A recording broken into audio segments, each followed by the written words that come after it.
Уявіце сабе, бясконцы шэраг бочак з віном. Малая дзяўчынка глядзіць знізу вверх на бацьку, а бацька з вялікім куфалем віна чокаецца, бразгаецца з такімі ж куфлямі, якія трымаюць у руках яго сябры, адхлёбвае і з усмешкай, шчаслівы, вясёлы. Гэта будучы народны паэт Беларусі, намінант на Нобелеўскую прэмію і мой таварыш з нашай далёкай-далёкай маладосці Грыша Барадулін.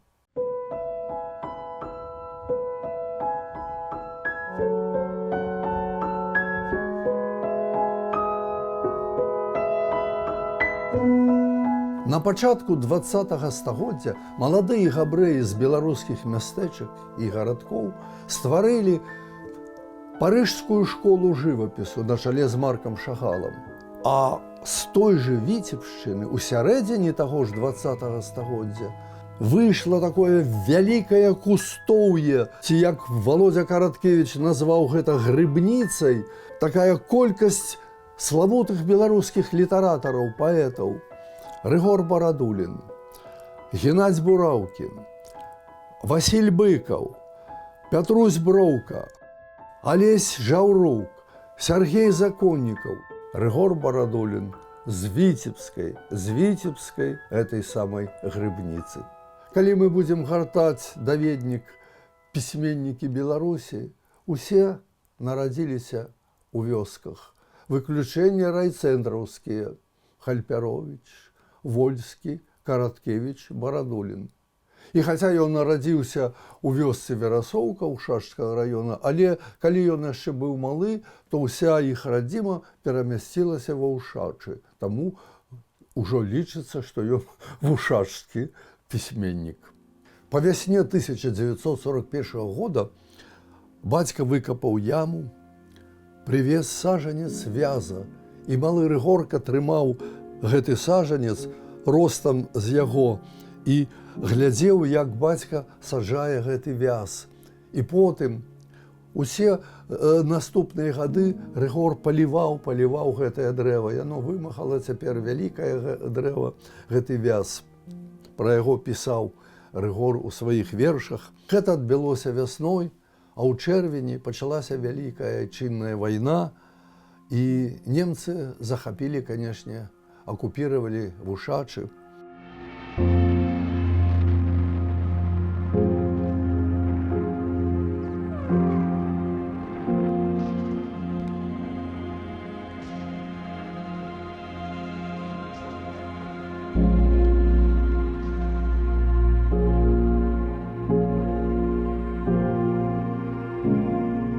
Немец зайшоў у хату Барадуліных і убачыў малюнак хаты, якую намаляваў Рыгорка, і ўзяў аловак і дадаў на малюнку дым з коміна. Дым і хата яшчэ перасякуцца праз некалькі гадоў вельмі трагічна. У 44-м, калі немцы ўжо азвярэлыя адступалі, немцы спалілі хату Барадуліных. І калі з выратавальнага лесу вярнуліся Акуліна, бабуля і Рыгорка, то яны прыйшлі на галавешкі і сталі ўзвадзіць новае жытло. Маці ўзяла на сябе усе абавязкі гаспадара мужчыны, ну, конечно, ужо з дапамогай сына падлетка Рыгора. А бацька з першых жа тыдняў вайны пайшоў у лес, у партызаны, і загінуў у 44-м, аб чым маці і Рыгор дазналіся толькі ўжо пазней. Дзе пахаваны ён, невядома. І таму Рыгор здымае шапку ля кожнага помніка невядомаму воіну. Гэта партрэт, які вісеў у хаце Барадуліных, ужо ў новай хаце. Не выйшаў ты і ў гэты раз мне спаткаць, паднесці рэчы ля весніц, толькі зноў той вяз крануў галінамі за плечы. Ты мне не падасі рукі, глядзіш удаль з-пад шкла партрэта. Ці бачыш вырас сын які? Скажы хоць слова для прывета. І зараз еду я здалёк, чакаю, ўсё зайду. А маці мне кажа: пазнаеш, сынок, вось наша ўся сямейка ў хаце.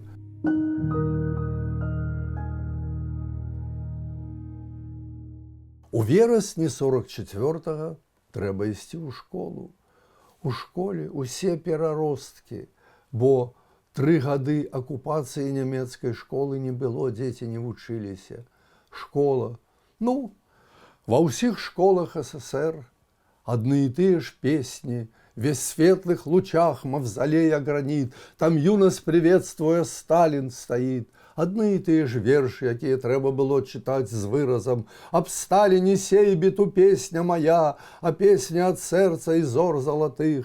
Ну, былі больш бадзёрыя песни: «По улице шагает веселое звено». И был пионерский гимн: «Мы слово свое пионерское дали, достойными родине быть, и родину нашу, как Ленин и Сталин, всегда безответно любить». Але калі прымалі школьнікаў у піянеры, Рыгорка збег з этой урачыстасці. Гэта ему сышло з рук. Але калі ўжо трэба было ўступаць у камсамол у старэйшых класах, тут ужо было не адвярцецца, таму што Рыгор дазнаўся, што ва універсітэт прымаюць толькі выключна камсамольцаў.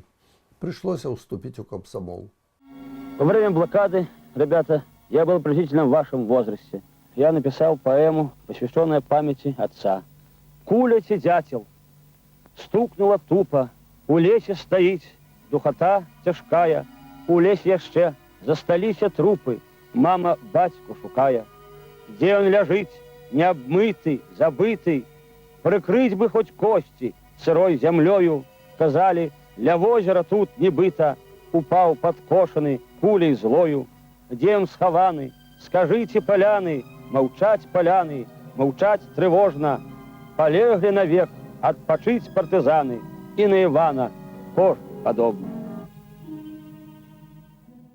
На яго курсе цэлы гронак талентаў, пісьменнікі, паэты, якія будуць тварам беларускай літаратуры ў бліжэйшыя дзесяцігоддзі. Міхась Стрэльцоў, Янка Сіпакоў, Васіль Зуёнак, Юрась Свірка, Мікола Гіль, Еўдакія Лось, Уладзімір Верамейчык. Это будучы гонар беларускай літаратуры, усе з аднаго курса, усе з аднаго філалагічнага факультэта. Але падзеі студэнцкіх гадоў гэта не моя тэма, не моя гісторыя, адзначу толькі адну дату. Калі ён у 1960 годзе скончыў універсітэт, ён сышоўся з пісьменнікам, з якім сябраваў потым усё сваё жыццё. Гэты пісьменнік жыў у Гародні, гэта быў Васіль Быкаў. Яшчэ ён сышоўся тады ж з Володзем Караткевічам. Як яны сутыкнуліся, немаведама. Але тады ж ужо Караткевіч, які скончыў, дарэчы, Кіеўскі універсітэт, ужо здзіўляў усіх сяброў беларусаў такім веданнем гісторыі Беларусі, старажытнай Беларусі, Вялікага княжества Літоўскага, усёй Беларусі дарэвалюцыйнай, бо у падручніках уся гісторыя Беларусі пачыналася з кастрычніка 1917 года, а Караткевіч ведаў, што было да таго. Ужо пасля скону Рыгора не раней наведаў я Вушачы і, канешне, хату, дом Рыгора. Гэта, канешне, была не паваенная пабудова, ужо больш пазнейшая, таму што ўжо дом быў двухпавярховы, 5 прыступак, кухня, вялікі пакой, засланыя ложкі, фоткі над імі. Ну, ужо быў дом-музей такі. Крутая лесвічка на другі паверх, это ўжо упрацоўны кабінет паэта Рыгора, как у Пушкіна, приют спокойствия, трудов и вдохновения. І гэты приют забяспечвала маці. Маці гэта быў святы чалавек у Рыгора. Ён даводзіў, што яна была сапраўдная беларуска, з карэнных крывічанак. Ад яе сыпаліся прымаўкі, прыпеўкі, нейкія выразы, нейкія словы. І ён называў яе стыхійным вялікім філолагам. І менавіта ад маці Рыгор, наслухаўшыся песень, спяваў іх таксама. Вось адна з іх. Перапёлка, тыняві гняздечка, близко даля дорожки. Перапёлка, пастушочки коровок погонють, яєчки заберуть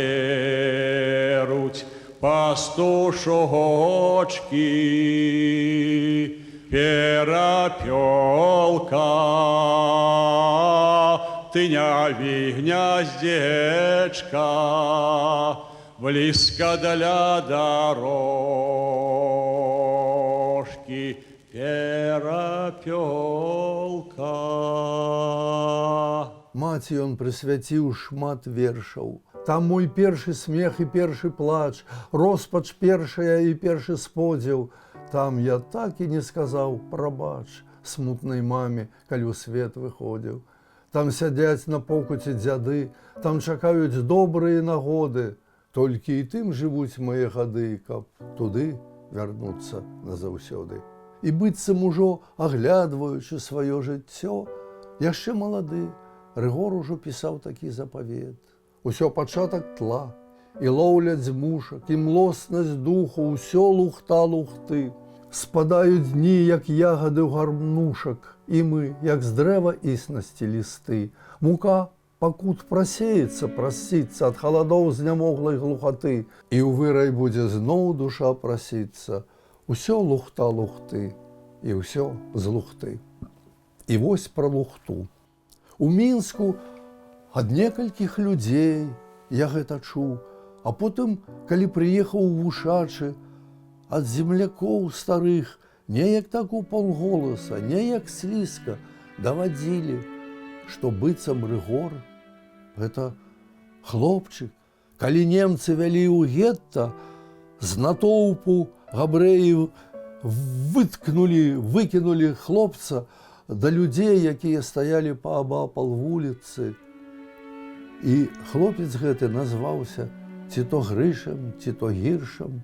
Ужо пасля смерці паэта Анатоля Вялюгіна давялі Рыгору, што і Вялюгін гаварыў пра гэта, што Барадулін гэта габрэй. Рыгор вельмі злаваўся, калі яму пра гэта ці намёкі, якія давалі, ці там даводзілі гэтую лухту. І ён даказваў, што яго продак з карэнных латышоў Андрэй Гальвінш, такі спецыяліст па гэтай тэхніцы млыноў. І ён абессмяроціў свайго продка дзядулю, вершам, канешне. Мой дзед, рыжанін Гальвінш, механік па млынах, на грошы быў нягалы і выпіць не манах. Яго прываражылі азёры ці ільны, і стаў ён старажылам ушацкай стараны. На гэтым давайце закрыем тэму крыві, тэму продкаў і не будзем больш узгадваць пра гэтую лухту.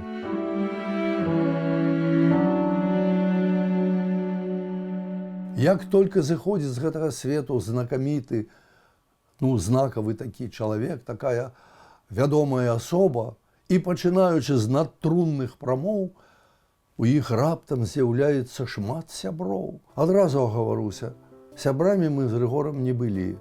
І хаця розніца ў возрасце не такая ў нас ужо і вялікая, але мы былі ўсё ж такі з розных пакаленняў. Потым у мяне, не такое гарэснае жыццё было, не такое гарэснае ваеннае дзяцінства. З Рыгорам мяне пазнаёміў Володя Караткевіч, якога я ўжо ведаў да таго, і про якого ми вже зробили передачу «Люблю і пам'ятаю». І лічу, що сьогодні я вже адзіны, які можу згадати Ригора і Володю маладымі. Ну, вось як пісаў Максим Танк вельмі вобразна ў сваім вершы «Ноч дзядоў». Але пакуль знаёмых круг быў шырак і захаду не ведаў маладосці, ось тады мы захаду сваёй маладосці не ведалі, нават падумаць не маглі, што нейкі гэты захад, што гэты канец маладосці нашай некалі ўсё ж такі наступіць.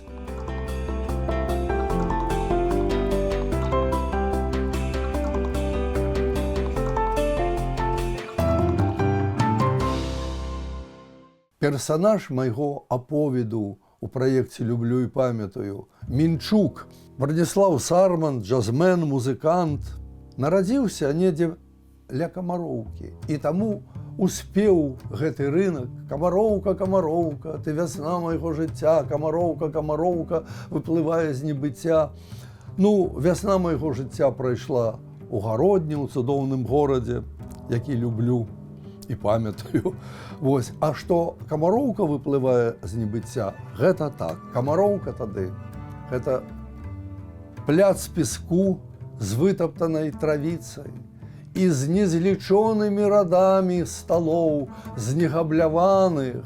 І там не было яшчэ ніякіх баклажанаў, кінзаў, авакадаў, а толькі тое, што людзі, сяляне і мінчане, у каго асобныя агароды, грады, соткі былі, прыносілі туда і прадавалі.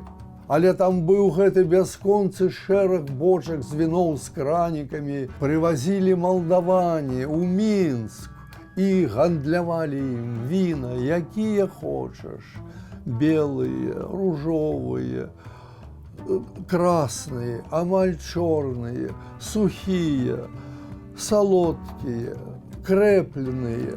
Ну, на любы густ, якое хочаш выбірай. Кошт – вялікі куфаль, рубель. 1-2 куфля віна, піражок, які набываеш у латошніцы, агурок, які купляеш у бабкі-агародніцы. І вось табе і абед. Тады ва ўстановах савецкіх не было толстых гразбухаў прыхода-ухода. Тым больш не было электронных картак, якія фіксіравалі прыход на працу з працы. Але, ведаеце, справы ў краіне неяк шлі. У гадзінах абеду на Камароўцы ўжо сабіраліся савецкія служачыя з навакольных устаноў і сустракаліся, прызначалі спатканні, нечаканыя сустрэчы. О, стары, даўно не бачыліся. І там неяк Володя звёў мяне з іх троіцы. Это былі Міхась Стральцоў, Рыгор Барадулін і Володя Караткевіч. Яны працавалі ў рэдакцыях нейкіх выданняў і збіраліся там амаль кожны дзень. Сябравалі не разлі вада. Ну, дастаткова сказаць, што сваю аповесць «Ладдзя роспачы» Володя Караткевіч прысвяціў Рыгору Барадуліну. Сышоўся я крышачку з Міхасём Стральцовым. Чаму? А ён на вельмі нейкі кароткі тэрмін увайшоў у нашу сцэнарна-рэдакцыйную калегію. Я памятаю, заўсёды маласлоўны, сціплы, стрыманы, з чырванаватым тварам, даваў мне чытаць свае кніжкі. І я для сябе зрабіў адкрыццё. І яго творы былі адкрыццём для літаратуры Беларусі. Ён адкрыў тэму «Сена на асфальце». Што гэта значыць? А гэта, як я ўжо гаварыў, усе вяскоўцы, усе выхадзы з Беларусі, паэты, пісьменнікі, усе енчылі, як ім у горадзе мроіцца, сніцца бацькоўская хата, бацькоўскія палеткі. Слухайце, дык калі вам так дрэнна ў горадзе, не пішацца нічого, ды ад'язджайце ізноў у вёску, пішыце там, чакайце, калі спусціцца праз комін печны муза і натхніце вас, і тварыце. А не, тады ж не будзе гэтых перажыванняў, гэтага ж енка гарадскога па вясковай бацькоўскай хаце. Трэба дома бываць часцей, Трэба дома бываць не госці, каб душою не ачарцвець і не страціць святое штосьці. Помнить свой наиржышчий тень, не забыть, як зовут суседа, помнить, як сустракае день, за сяброўскім столом беседа. Ён даваў мне свае кніжкі. У 63-м Нахбом, у 66-м Неруш прэзентаваў з надпісамі, з аўтографамі. Потым маглі паўгода не бачыцца. Але вось драматычная, нават трагічная сітуацыя. У 60-е, 70-е гады багема краіны Саветаў, скажу адкрыта, співалася. Співалася. Чытайце пра гэта ў Сергея Даўлатава, чытайце Венечку Ерафеева. Ці то было расчараванне ў гэтай адлігі, ці проста мода была такая, ну пілі ўсе.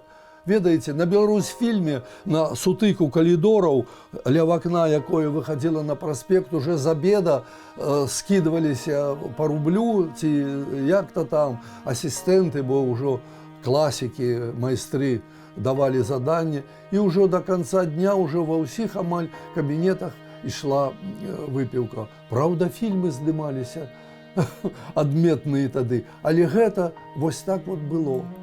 І гэта адбылося, на жаль, і з нашымі сябрамі. Адышлі ўсе у 50. Міша Стрэльцоў у 50 год. Володя Караткевіч у 53, але апошнія 3 гады ён уже амаль не то, што выпіць, уже есці не мог. А Грыша у час тармазнуў з гарай і таму перажыў сваіх сяброў з Троіцы на 30 гадоў. Адышоў у 80. Святаў і душ наших вымеці в смеці, хай будзе келіх, як брат. Лепей на гэтым пахмелімся свеце, той наліе нам на ўрад. Пахмелимся свете, ой, налие нам на ура. Будьма, радость гукать, будьма, долю шукать, небі на этом пахмелимся свете, ой, налие нам на ура. Небі на этом пахмелимся свете, ой, налие нам на ура.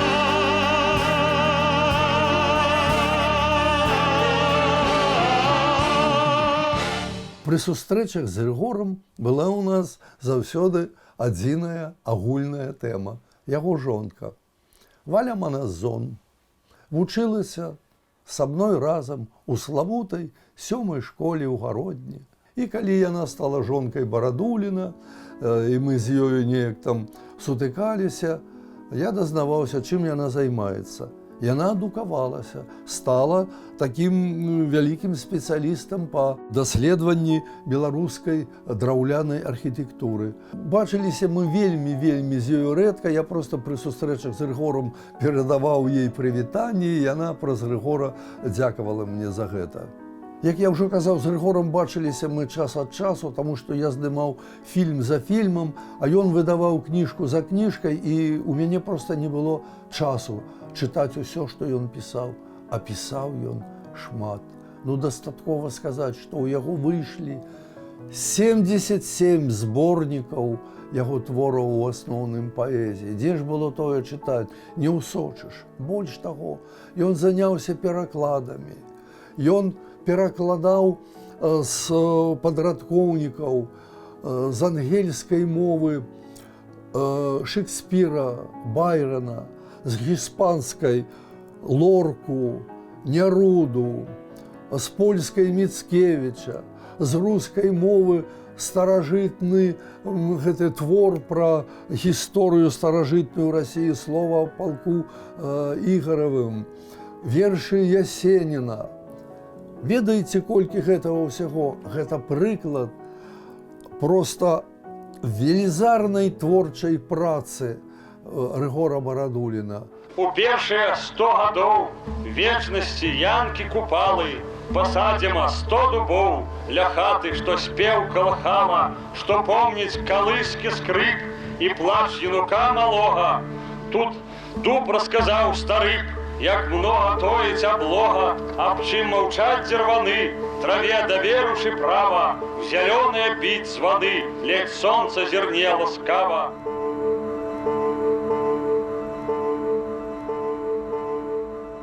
Скандал.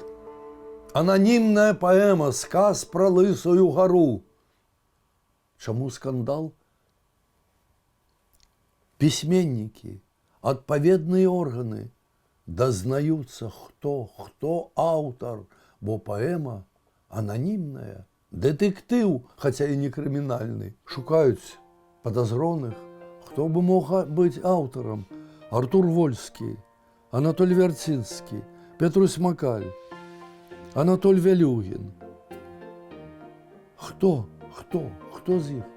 Галоўным падазроным быў Рыгор Барадулін. Чаму? А таму, што ён ужо выдаў зборнік вясёлых эпіграм пра ўсіх вядомых усяму беларускаму народу, асвечанаму, канешне, пісьменнікаў і паэтаў. Ну, вось, напрыклад, пра Анатоля Вялюгіна, які ў той час быў рэдактарам аддзела паэзіі у літаратурным часопісе «Полымя». Як дуб ён і моцны, і стойкі, не кожнаму цягне руку, і ўсе паэтэсы, як сойкі, на ніжнім сядзелі суку.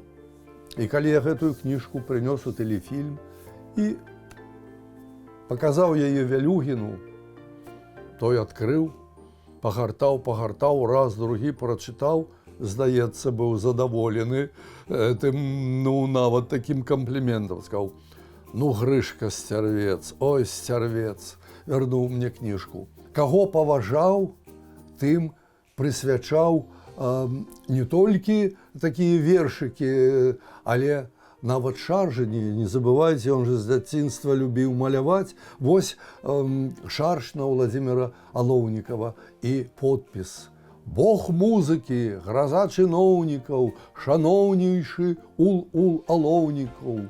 Бог музыкі, настаўнік, тата, і свята без яго не свята». Ну, скажу вам, не быў Барадулін аўтарам гэтай цудоўнай паэмы, не быў. Это просто ананімны твор быў у беларускай літаратуры, як Тарас на Парнасе там, да? Аўтарам жа аказаўся чалавек, які нават не ўваходзіў у спіс падазроных. Сівы уже класік, паэт. Это ён быў. Ніл Гілевіч быў аўтарам гэтай паэмы. Ніхто б не падумаў. На стары Новы год у 1997 была такая творчая сустрэча беларускай багемы ў мастакоўскай майстэрні. Потым было, канешне, застолле, частаванне, і дазнаўшыся, што гэта наступіў цяпер па нейкім там кітайскім ці якім яшчэ календары год вала, Барадулін раптам выдаў экспромт. Надыходзіць год вала, цягавітасць і хвала. Толькі упартасць і вала часта не туды вела. Будьце дужымі валами за святочнымі сталамі. І была яшчэ нечаканая сустрэча з Рыгорам і яго паплечнікамі у 1985 годзе ў Віцебску, калі я там экранізіраваў п'есу Мікалая Матукоўскага «Паядынак». Прыехаў Бураўкін, мой начальнік, старшыня тэлерадыо БССР, з інспекцыі на віцебскае тэлебачанне. Але, канешне, там былі яго землякі.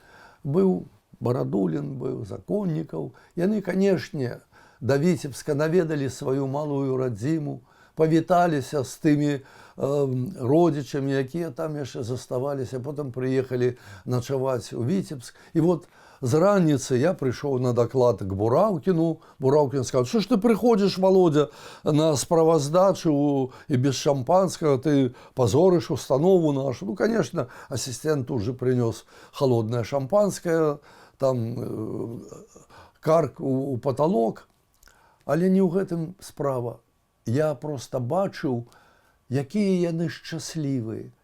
Уяўляеце сабе, доўгая дарога на машыне ад Мінска да Вушачаў, да Малай Радзімы, ад Вушачаў да Віцебска.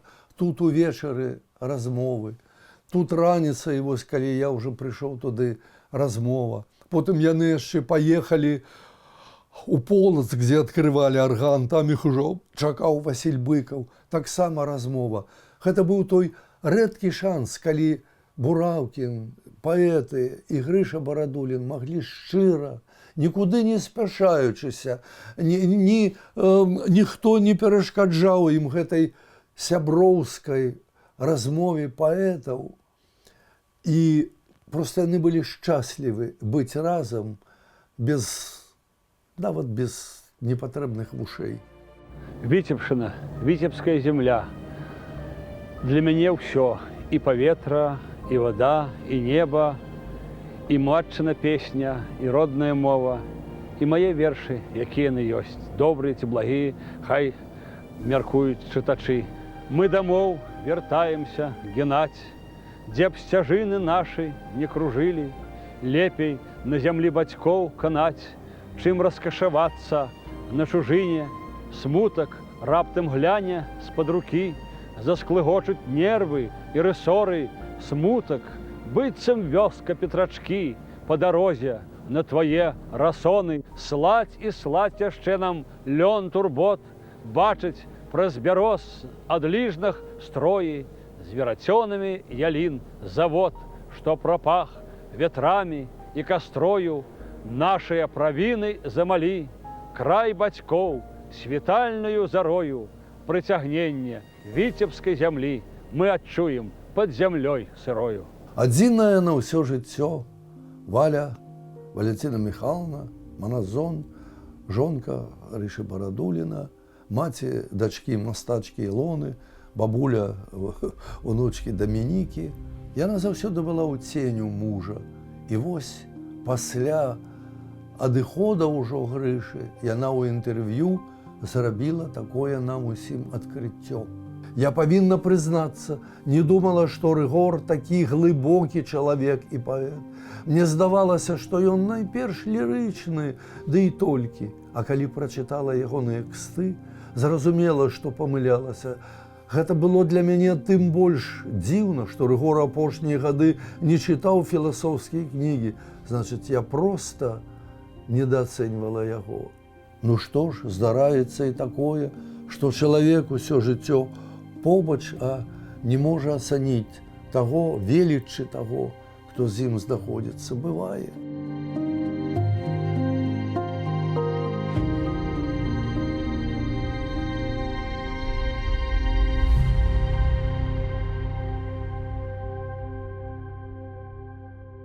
Выходзіць яго кніга «Ксты». Што такое ксты? Гэта і крыж, і хрышчэнне. І ў Вушаччыне, на родине Барадуліна, ёсць такі выраз «пераксцісь».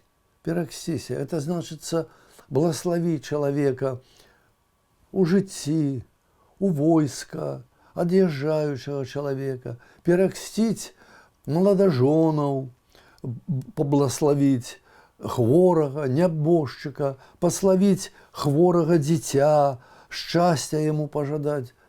Пераксціся. Кожны чалавек у жыцці, а ўжо са сталым узростам усё часцей звяртаецца да Бога. Ці малітвай, ці проста ад жадання душэўнага паразмаўляць з Богам. І такім станавіўся з ходам часу Барадулін. Беларускае слово ад Бога, слову нашаму Бог дапамог. Хто не любіць слова, ад тога назаўсёды адкрэсліцца Бог.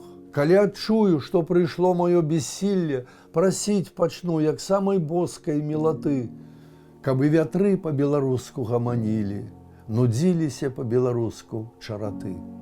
Ойче наш, што ў нябёсах, хай свяціцца імя Твоя і ў зорах, і ў лёсах, хай прыйдзе царства Твоє, як з патоля, Хай твоя ўсё ўладарная збудзецца воля, як на небе, гэтак і на зямлі, не зрушыцца царство твое, і рушыць рухава ад твайго цвярдога парога, і сіла і слава, твае мілаты і лагоды, Айца і Сына і Духа Святога, цяпер і заўсёды, і на вячніны і вячнін. Амінь. З нагоды выдвиження кніжкі Ксты на Нобелеўскую прэмію пачаліся прэзентацыі. Першая адбылася ў Гётэўскім цэнтры з удзелам прадстаўнікоў амбасад розных краін, і ішло абмеркаванне. Канешне, усе аднагалосна ацанілі гэтую ідэю выдвиження Кстоў на Нобелеўскую прэмію. У снежні 2005-го да мяне паступіла прапанова з аператарам, з гукавікамі праехацца разам з аўтарам з прэзентацыяй кнігі Ксты па Віцебшчыне. Адразу паехалі мы па жорсткаму маршруту: Міёры, Браслаў, Докшыцы. І там былі сустрэчы у касцёлах заўсёды пры поўнай зале. Колькі было месцаў, столькі было людзей. Ужо цяжка рухаўся, выходзіў на трыбуну Рыгор і чытаў нейкі верш з Кстоў, а потым запрашаў людзей падыходзіць да яго з кнігай, якую тут жа ўжо можна было набыць. І вось гэта была самая працяглая частка гэтай імпрэзы. Больш за гадзіну людзі ішлі. І ён кожнага пытаў: як вас завуць, як ваша прозвішча, і персанальна надпісваў кожны набыты вось тут асобнік. І вось аднойчы падыходзіць да яго чалавек, падпісвае яму кнігу Барадулін, і чалавек працягвае пасля гэтага яму фотаздымак маладога Барадуліна і аўтограф. Уладзіміру Лаўрэнавічу 1958 год. 47 год прайшло з таго дня, як чалавеку малады тады Барадулін падпісаў тут жа у Віцебску гэты фотаздымак, і чалавек захаваў яго і вось цяпер паказаў Барадуліну. Паэт быў проста расчулены быў гэтай такой нечаканай знаходкай.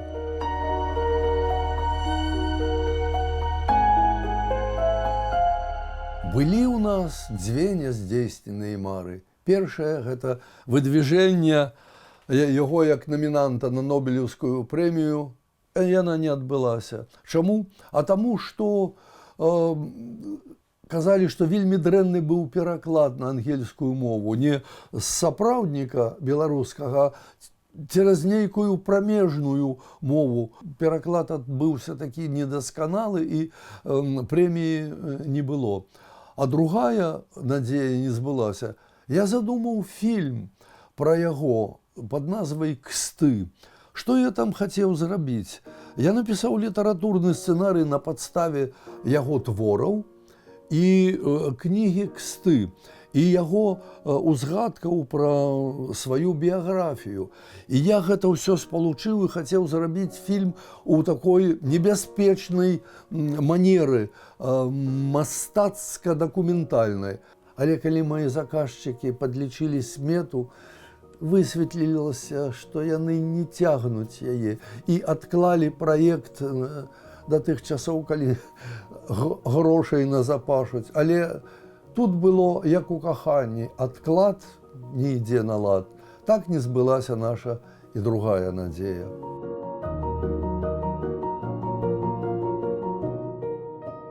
І вось я сёння, пэўна, застаўся ўжо адзін, які памятаю гэту вясёлую, маладую, гуллівую тройцу: Володя Караткевич, Міша Стральцоў, Грыша Барадулін. Гэтыя куфлі з віном, пасмешкі, жарты і ўсё творчасць, усё светлае жыццё яшчэ наперадзе. І вось у сталым узросце, нават пры канцы жыцця, Рыгор піша: Наказ свой написать хочу, але боюся и напомином разбудить беду. Покуль живу, молюся Беларуси и до своих з молитвой одойду. Так и одышоў з молитвой, отпели его у чырвоным касцёле, привезли ва Ушачы и там поклали, як ён завяшчаў, побач з маці Акулінай. Цяпер над паэтам вялікі валун з крыжом, з кстамі. З верталёта опусцілі вялікі помнік. Чаму з верталёта, а як інакш на цесных могілках усталяваць помнік. І я складаю ксты, але трохперстныя, свае, праваслаўныя.